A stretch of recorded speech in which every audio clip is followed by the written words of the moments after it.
তালের অসাধারণ একটা রেসিপি নিয়ে আজকে হাজির হয়ে গেলাম আপনাদের মাঝখানে। আসসালামু আলাইকুম এভরিওয়ান।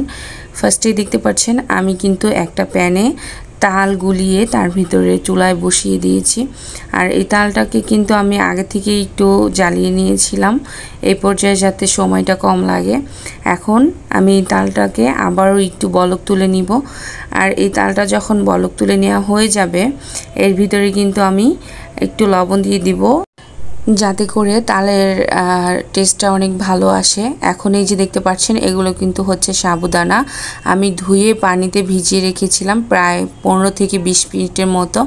আপনাদের কাছে যদি সময় না থাকে তাহলে কিন্তু এটা এমনিতে ধুয়েই দিয়ে দিতে পারবেন, সেক্ষেত্রে একটু ফুটতে দেরি লাগবে। এই জন্য ভিজিয়ে রাখলে ইজিলি এটা ফুটে যাবে। এখন এর ভিতরে আমি দিয়ে দিচ্ছি দুধ।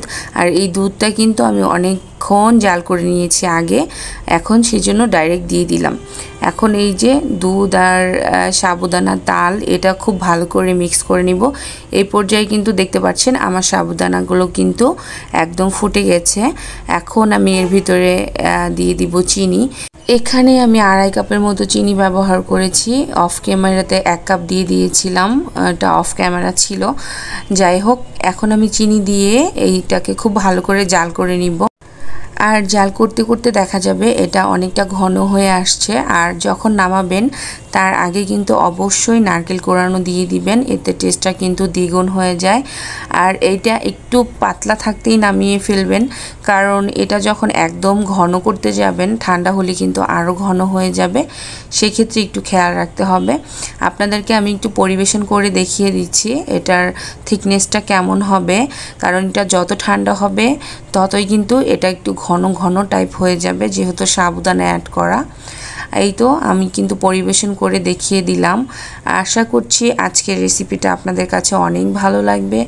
আর যদি ভালো লাগে অবশ্যই চ্যানেলটা সাবস্ক্রাইব করবেন, পেজটাকে ফলো দিবেন, পাশে থাকবেন। ইনশাল্লাহ আপনাদের মতামত জানাতে ভুলবেন না। আপনাদেরকে একটু দেখিয়ে দিচ্ছি এটা থিকনেসটা, এই তো। আর এটা খেতে যে এত মজা, আপনারা বাসাতে এখন তাল আছে ভরপুর, বাসাতে অবশ্যই ট্রাই করবেন, কারণ ট্রাই না করলে আসলে কোনো জিনিস বোঝা যায় না এটা স্বাদ কেমন। আজকে এ পর্যন্তই, সবাই ভালো থাকবেন। আসসালামু আলাইকুম।